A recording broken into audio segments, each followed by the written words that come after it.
Good evening everybody, today we're back with another deep dive into Buckethead's extensive album catalogue, this time with Pike 10, The Silent Picture Book. So, let's begin.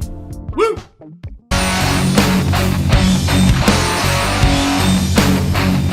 Pike 10, The Silent Picture Book landed alongside Pike's 8 and 9 on the very same day, September 20th, 2012, right as Buckethead was performing live in Spokane, Washington on what was his longest ever tour.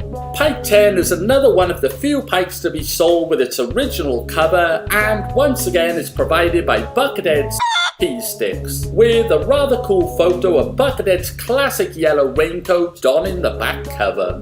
The 9-track album had a runtime of almost 30 minutes, which was the shortest Pike in the series up to that point. The Silent Picture Book kicks off with the thunderous Dweller by the Dark Stream. A promising start to the album, heavy riffage, excellent drums that feel live, and at just under 3 minutes it doesn't outstay its welcome.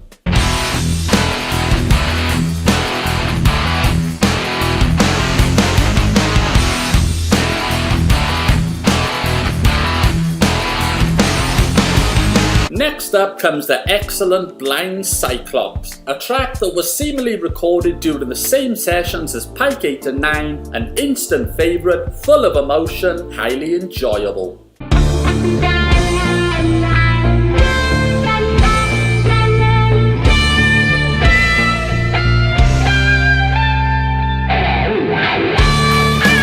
Track 3, Flea Market, is a feel-good Summer's Day style chill song. It's not one of the more memorable tracks from the album, but it's another solid one.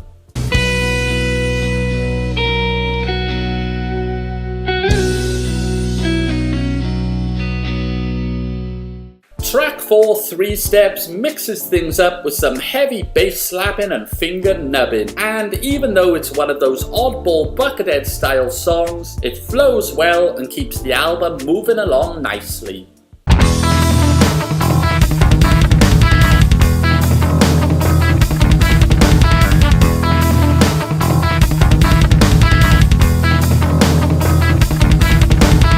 Track 5, Beam of Omega, is another track in the vein of the previously mentioned Blind Cyclops. It's instantly enjoyable, driven along with a cool cyberpunk style backing track. It does feel as though it ends slightly too early, but is still one of the album's better tracks.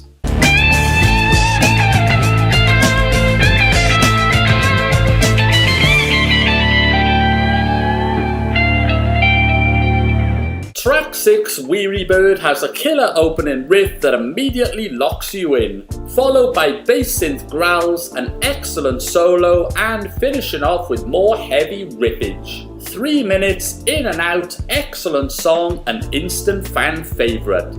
It's one of the few Pike songs that Buckethead has actually played live, and as a side note, is his most mislabeled song. But if the album's back cover says it's Whiribird, then that's what it is.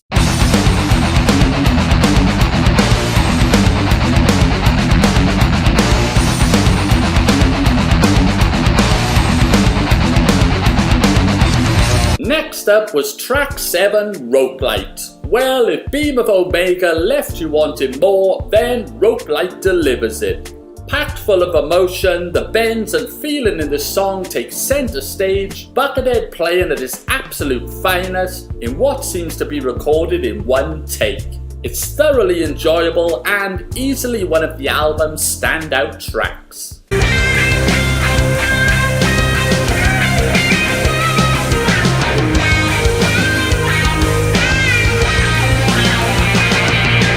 Track 8, Flashes, is kind of a weird one. It's just over 1 minute long and seems more like a bridge or transition from Rope Light to the final track. I'm not sure the album needed it, but it allows you to take a few deep breaths ready for track 9.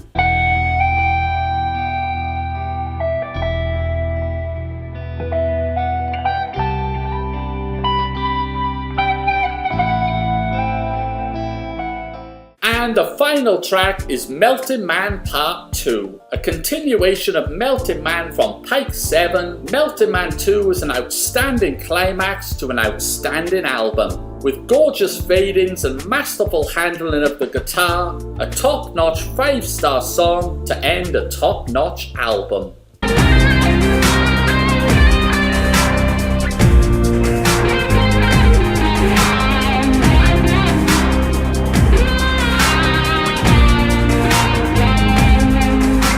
Overall, from start to finish, Pike 10, The Silent Picture Book, is one of Buckethead's strongest and more enjoyable Pike albums to date. Packed with multiple styles and approaches to songs, Whiribird, Rope Light and Melting Man Part 2 are by far the album's standouts. 8 of the 9 tracks are solid, and the sound quality and production are particularly excellent. In the end, after adding up my rating for each track, it came to exactly 76%, which I categorize as very good. However, I've chosen to omit the 1-minute track 8 flashes from the rating, giving it an overall score of 80.5%, which I categorize as 5-star awesome. And that's why you should listen to The Silent Picture Book. So, what's your rating for Pike 10? To work out what percentage you give the album, rate each song out of 5 stars, add up your total, and divide it by the total score possible, which for Pike 10 is 40 without track 8. Then times it by 100.